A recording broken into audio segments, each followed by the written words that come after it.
Dans la première lecture qu'on a entendue ce matin, qui est tirée du livre de l'Exode, on retrouve le peuple de Dieu qui est au désert. Et après un bout de temps au désert, le peuple de Dieu va commencer à crier vers Dieu pour dire « Hey, donne-nous donc la nourriture dont on a besoin. » Et à force d'entendre crier son peuple, Dieu va donner à son peuple la nourriture dont il a besoin. On nous dit dans cette lecture-là que Dieu va lui donner la nourriture qu'on appelle la manne. Et vous savez, on veut nous dire que même au désert, même dans les périodes difficiles, Dieu a toujours nourri son peuple. Et ce qui est bon de constater, par exemple, c'est que si c'est vrai que la manne était donnée, il fallait se lever de bonne heure pour aller la chercher. Il y avait un effort à faire. Et aujourd'hui, si on prend cette parole de Dieu pour nous, c'est bon de dire que nous croyons aujourd'hui, chaque jour, Dieu nous donne la nourriture dont on a besoin. Mais il y a un effort à faire aussi. Il faut être capable de s'ouvrir les yeux pour reconnaître ce que j'ai dans ma vie, là, c'est de la vraie nourriture que Dieu me donne. Être capable de la reconnaître, être capable de l'apprécier aussi. Et dans l'Évangile qu'on entendait, ça va dans le même sens, on nous parle du pain de Dieu. Et j'aime beaucoup la définition que Saint Jean, qui est l'évangéliste qui écrit ça. Quelle définition? Comment il appelle ça, lui, le pain de Dieu? Il va dire, c'est le pain qui donne la vie. Et ce matin, quand on écoute ça, nous autres, on peut se demander, si c'est vrai que Dieu a nourri son peuple dans le passé, puis nous autres, là, on croit que Dieu nous nourrit aujourd'hui, on pourrait se demander, comment il fait ça? Comment Dieu s'y prend pour nous nourrir aujourd'hui?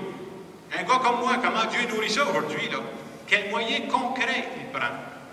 Et vous savez, quand on est dans une église comme ce matin, les premiers moyens qu'on pense, ce sont des moyens spirituels qui sont tout à fait vrais. Est-ce que Dieu nous nourrit à travers l'Eucharistie ce matin? Ben oui, je crois à ça, moi, là. Est-ce que Dieu me nourrit dans le moment de prière que j'ai fait ce matin? Ben oui, ça vient me pacifier, ça me fait du bien. Est-ce que ce sont les seuls moyens que Dieu prend pour nous nourrir? Ben pas du tout. Hey, le reste de la semaine, il se passe de quoi, là? Et c'est bon de se dire que si on va avoir une spiritualité ancrée sur terre, c'est pas juste ce matin que Dieu va me nourrir, là. Pendant la semaine, il y a des moyens que Dieu va prendre pour refaire mes forces. Et parmi les moyens que Dieu prend pour nous nourrir, il y a ce que j'appellerais, moi, les grandes joies. C'est quoi une grande joie? C'est quelque chose, une joie qui te suit pendant un bon bout de temps. Il y a aussi les actions qu'on a posées. Il faut tout faire de quoi dans la vie? Puis tu dis à certains moments donnés, telle action que j'ai posée, là, ça me procure une grande satisfaction intérieure. Dans ce temps-là, là, je peux dire que c'est de la nourriture solide que Dieu vient me donner. Puis les moments de prière qu'on prend, comme ce matin, là, c'est pour dire, il ne faudrait pas que j'oublie de regarder ce que Dieu fait pour moi pendant la semaine et dire merci. C'est pour ça qu'on est là ce matin. À travers ça, je me suis demandé, comment Dieu s'y prend justement pour nous nourrir? J'ai pensé vous donner des exemples concrets, sinon c'est le danger de flotter des nuages. Dieu, il passe comment en 2012 pour nourrir son monde? Je le disais tantôt, moi je pense entre autres, une des nourritures solides que Dieu nous donne, puis on en a tous, c'est des joies profondes. Une joie profonde, là, c'est tellement profond que ça te suit pas juste pendant 15 minutes, là. Ça te suit pendant un bon bout de temps. Une joie profonde, ça te permet même de dire, à ce moment donné, je ne me laisse pas écraser par une difficulté qui arrive parce que j'ai tellement chargé mes batteries que je suis capable d'avancer. Alors, parmi les joies profondes, ça varie d'une personne à l'autre. J'ai pensé vous donner l'exemple d'une mère de famille qui m'a déjà partagé, elle, c'était quoi sa joie profonde? Elle dit, moi, ma joie profonde, là, c'est quand j'ai la chance de voir tout mon monde. Quand j'ai une réunion, une rencontre de famille, là, mes enfants sont là. Mes petits-enfants sont là autour de la table, puis je les regarde s'amuser, là, puis je les regarde se taquiner, puis je les vois rire, là. Ça, elle dit, moi, c'est mon bonheur total.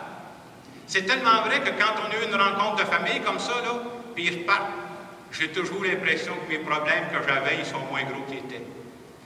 On peut s'entendre pour dire que pour cette mère de famille-là, les rencontres de famille chez elle, c'est la nourriture que Dieu lui donne. Cette nourriture-là qui la suit pendant un bon bout de temps. Et vous savez quoi? Je crois que pour cette mère de famille, ces rencontres de famille-là, c'est ce qu'on appelle la manne de Dieu pour elle. Un autre exemple, cette semaine, je lisais un témoignage d'une femme qui s'appelle Yolande, qui a trouvé sa nourriture, elle, en faisant du bénévolat. Puis c'est arrivé une partie importante de sa vie parce qu'elle a commencé à faire du bénévolat quand elle a perdu son conjoint. Et le fait de faire du bénévolat, comme elle disait, non seulement t'aide aux autres quand tu fais du bénévolat, mais ça te nourrit toi-même.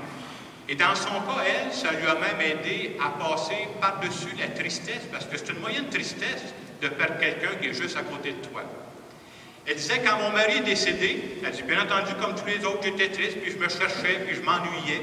Puis après, à un moment donné, je me suis informé, puis j'ai commencé à faire du bénévolat, puis j'ai trouvé une formule qui me convenait.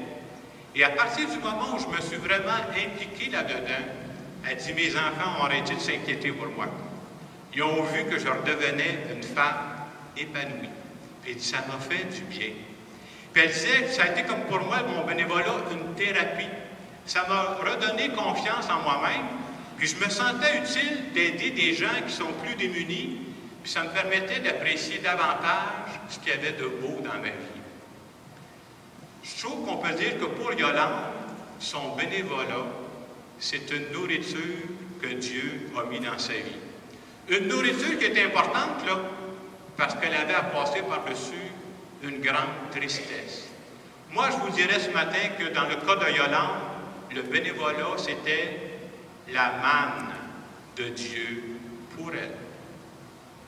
Et comme je préparais mon homélie cette semaine, je me suis demandé, toi, Jacques, comment Dieu se prend pour te nourrir?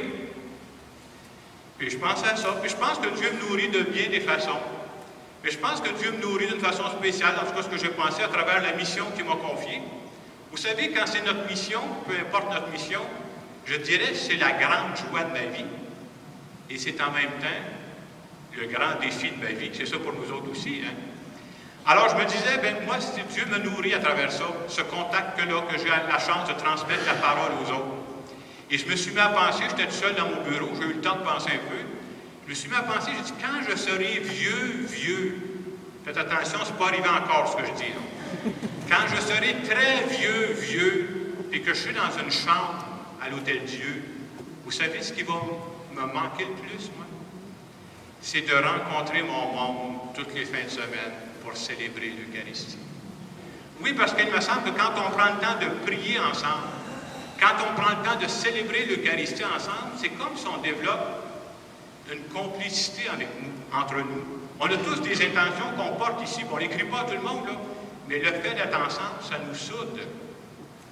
Et à travers ça, je dirais que chaque fois qu'on vient célébrer l'Eucharistie, c'est comme si on vient charger nos batteries ensemble. C'est une nourriture que Dieu nous donne, puis pendant la semaine, on va se débattre avec la vie. Mais ça prend de la force pour ça. J'ai besoin de nourriture pour ça. Un autre aspect dans lequel je trouve que Dieu me nourrit, moi, ça me nourrit beaucoup de savoir que dans certains moments, vous savez, il y a des personnes qui vivent des grandes détresses. Et quand je peux donner un peu d'espérance à des personnes qui vivent la détresse, moi, là, j'appelle ça mon vrai salaire. Et ça me recraint. Et cette semaine, comme j'avais moins de réunions, c'est-tu le fun d'été, il n'y a pas de réunion? Hein? J'ai classé un peu mes affaires, mais entre autres, j'ai trouvé une carte que j'avais reçue. Ça m'a fait du bien de relire ça, puis je trouve que c'en est une nourriture que Dieu me donne. C'est une madame qui m'écrivait, qui disait, « Lors du décès de mon conjoint, vous avez su mettre un peu de soleil en moi. J'ai cru un moment que tout était pour s'écrouler. Avec vos bons mots, la vie reprend. » Mais quand je vois des choses comme ça qui me consolent, je me dis, là, ça pour moi, là, c'est la manne de Dieu. Puis quand j'entends ça, je redeviens comme à 30 ans, peut-être 35, là, mais on dirait qu'on est craqué pour un autre bout de chemin. Et ce matin, à travers la parole de Dieu, finalement, on nous parle tout le temps de quoi? On nous parle de la manne de Dieu, on nous parle du pain de Dieu, on nous parle du pain qui nous fait vivre. Et la vraie question, c'est pas de savoir ce que Dieu a fait dans le passé. La vraie question, c'est qu'est-ce qu'il fait présentement? Comment Dieu me nourrit présentement? Et je vais vous laisser un moment de silence pour penser à ça. À quoi ressemble la manne que Dieu met dans ma vie présentement? Alors, un moment de silence. À quoi ressemble la manne que Dieu met dans ma vie aujourd'hui?